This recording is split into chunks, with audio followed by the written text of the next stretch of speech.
الحمد لله رب العالمين ثم الصلاة والسلام على رسول الله جماعة مسلمي لقوري أتلبري السلام عليكم ورحمة الله وبركاته أيما يامي نمي سلام أداكم bàbá wáyé gbogbo àná là ń súré pé ká lè ṣoríire ọlọ́run já ṣoríire bàbá wáyé gbogbo àná là ń bẹ ọlọ́run káyé wa kó lè dáa ọlọ́run kó dákun kó ràn wá lọ́wọ́ lórí ẹ̀ ẹ dákun já bí ara wa kí ni jẹ́ ká ṣoríire kí ni jẹ́ ká ṣorí burúkú ọlọ́run ní já ṣorí burúkú ẹ mà yá mi ní ìsìlámù bàbá wáyé tàrí tí a rí lé kọ́ ṣóun ní jẹ́ oríire ni bàbá wáyé tí a ra mọ́tò tó tóbi mọ́tò tó yá ìṣóhun lóríire ni bàbá wáyé o tí a rí ìyàwó gidi fẹ́ ṣóhun lóríire ni bàbá wáyé tí a ní ilẹ̀ tó bò háyà káàkiri àgbálá ṣóhun lóríire ni bàbá wáyé tí a ní owó tó bò háyà nínú báńkì wa nínú àkáǹtì wa ṣóhun lóríire ni ṣé ẹni tó lọ Amẹ́ríkà òun ló ṣoríire ni lẹni tó wà ní Áfíríkà ò ṣoríire ni ṣé ẹni tó lọ Amẹ́ríkà tó ní ìwé kàbí tó ní ìwé Canada tóun nìkan ó ní ti Canada ó ní ti Amẹ́ríkà ó ní ti France ó ní tọ̀yìn London ó ní ìwé ìlú gbogbo ṣóun lẹni tó ṣoríire ni jama Islam ò kọ̀ fún wa wípé ká máa ṣoríire Islam ò kọ̀ fún wa wípé ká máa jayé àmọ́ o Islam ó fẹ́ ká jayé máa níwọ̀n ká wáyé máa níwọ̀n nítorí Ọlọ́run gangan ló sọ fún wa wípé kí ni ẹ bá wáyé o ẹ jayé lọ́hùn ẹ ṣe bí wọ́n ṣe ń ṣe láyé ẹ̀yin ẹ má ṣe sọ wípé ẹ ò fẹ́ ayé ẹ kọ̀yìn sáyé rárá o bá máa lo mọ́tò ẹ bá wọn lo mọ́tò bá máa jẹun tó dáa ẹ bá wọn jẹun tó dáa Ọlọ́run sọ fún nínú Al-Qur'anul Karim a'udhu billahi minash shaytanir rajim bismillahir rahmanir rahim wabtaghi fima ataka Allahu daral akhirah wala tansa nasibaka minad dunya وأحسن كما أحسن الله إليك ولا تبغ الفساد في الأرض إن الله لا يحب المفسدين كلا فعلوا نبي الله سوى ولا تنسى نصيبك من الدنيا ọmọ ìyá mi bó bá wáyé má ṣe gbàgbé ìpín ẹ láyé jẹun tó dáa wáṣọ tó dáa lo mọ́tò tó dáa gbẹdùn ilé tó dáa ohun táwọn ọlọ́wọ́n bá a ṣe fún yín lẹ́tọ̀ọ́ láyé nù ni tó wá rí bẹ́ẹ̀ àti wá jẹun tó dáa àti lówó láyé àti jẹ́ gbajúmọ̀ láyé ọlọ́run ní o ká ṣe pẹ̀lẹ́pẹ̀lẹ́ ká má sọ wípé àfi dandan ihun tó bá gbà láwó fún irọ́ ni wala tabghil fasada fil ardi ẹ má ṣe fọ́n ìbàjẹ́ ká sórí ilẹ̀ o ẹ má ṣe hùwà dọ̀tí lórí ilẹ̀ o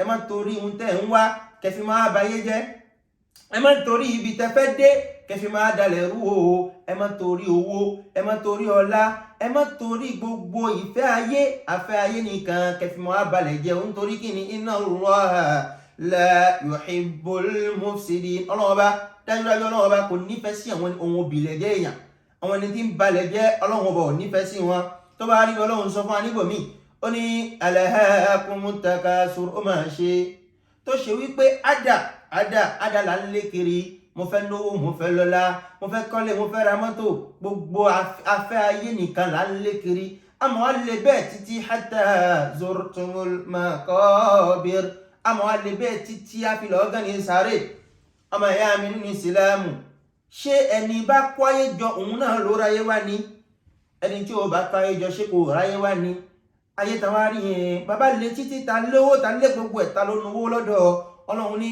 wa annal fadla biyadillahi yu'tihi man yasha'u wallahu dhul fadlil azim ọlọ́run ní dájúdájú ọlá tẹ́rí yẹn biyadillahi ọwọ́ ọlọ́run ọba ló wà owó tó rí yẹn ọlọ́run ọba ló ní o ọlá tó rí yẹn ọlọ́run ọba ló ní kò sí yẹn kan tó lè sọ ọ́ dolówó ó torí owó ó lọ pààyàn nǹkan burúkú ni jìnnà sí kò dáa ó torí owó ó sọ fẹ́ lọ ṣẹ́ṣó irọ́ ní bẹ́ẹ̀ ọlọ́run ọba nìkan ló lè sọ ẹ́ dolówó ọlọ́run ọba nìkan ló lè sọ ẹ́ dọlọ́lá o ọlọ́run ọba nìkan lọ́ba tó ń dọ́lá lọ́dọ̀ zul fadlul azim òun lẹ́ni tó ṣe wípé ọlá ńlá ọ̀dọ̀ ọlọ́run ọba ní ibẹ̀ o tó bá rí bọ́ máa yá mi ó wá ń sáré o ádà ló ń bá kiri ṣé o fẹ́ jẹ́yàn náà eré ẹ̀ ló ń sá ṣé o fẹ́ ṣoríire ẹ̀ náà ló ń sá ǹjẹ́ oríire ní bẹ níbẹ̀ fún wọn kàbí èrè burúkú ọmọ ìyá mi ọlọ́run sọ fún wọn pé thumma latus'alunna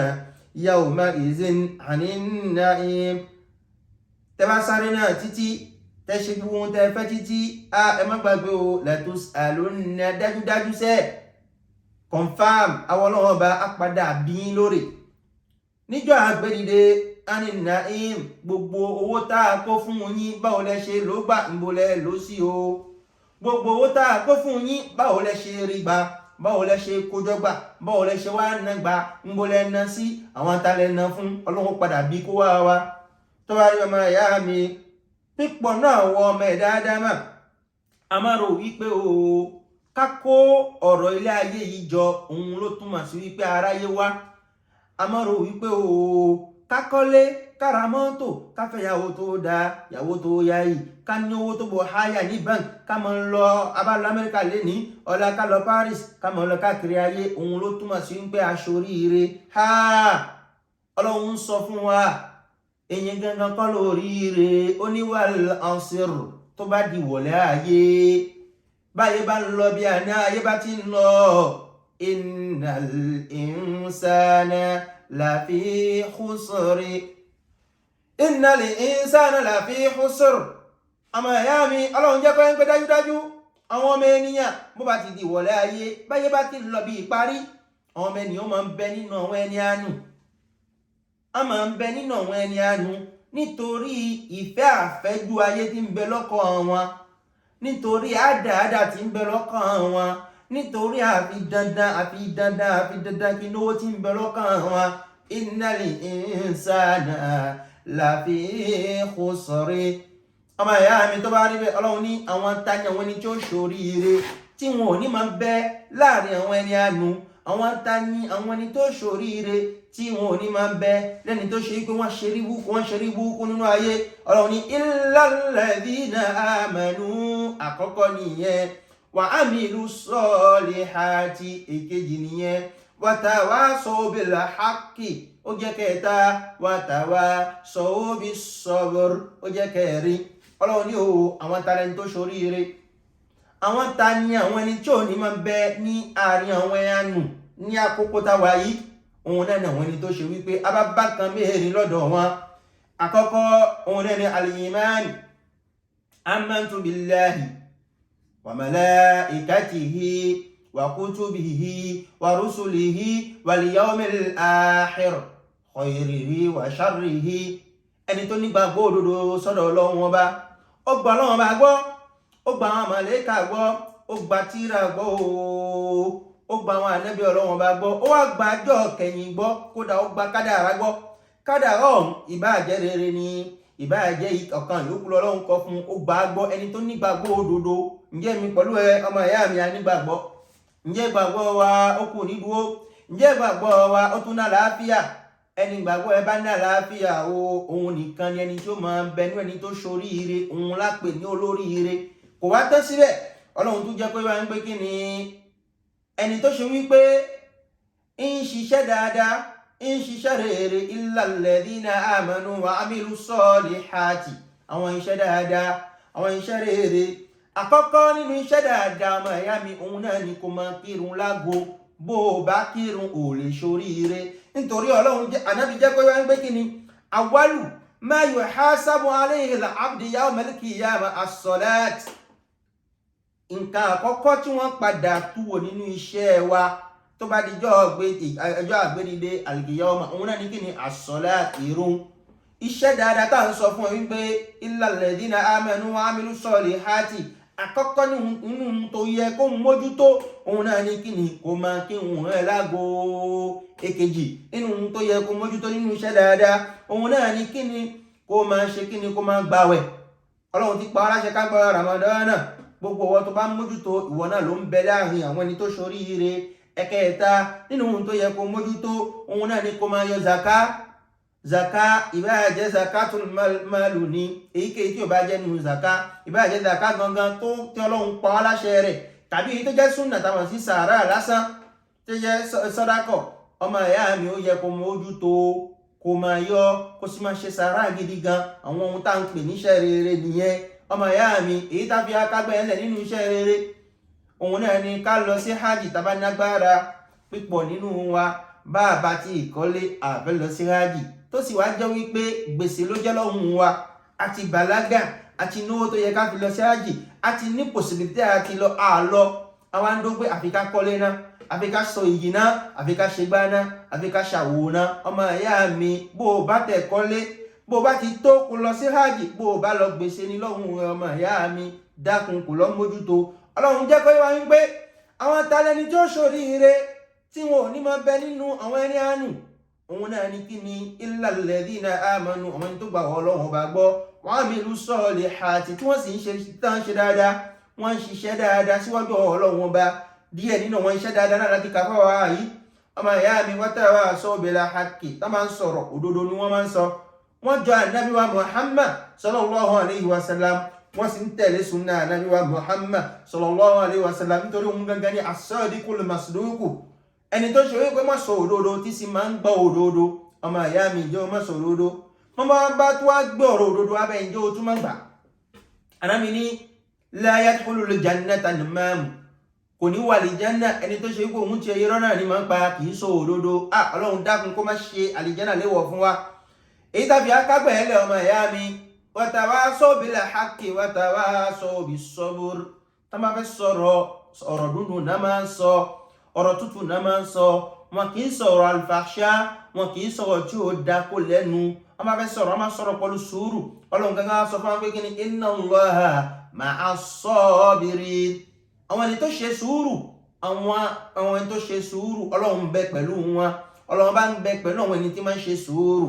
Ọmọ ìyá mi tó bá rí bẹ́ẹ̀, a ti wá rí nísìnyí wípé o ká wáyé ká kó ayé jọ òun kọ́ ni ìtumọ̀ oríire. Ká wáyé ká kọ́lé ká ṣe gbogbo ohun tá à ń fẹ́ nínú ayé, òun kọ́ lóríire. Ẹni tó bá ṣoríire òun náà lẹni tó ṣe wípé ó pọ̀ òfin Ọlọ́run ọba má, ó nígbàgbọ́ sọ́lọ́run, ìwà ń ṣe dáadáa. Ẹ̀yin ò bá jẹ́ ohun ta ní ká sọ fara wa lọ́jọ́ tèmi, Ọlọ́run kó hàn á lọ́wọ́ lórí ẹ̀.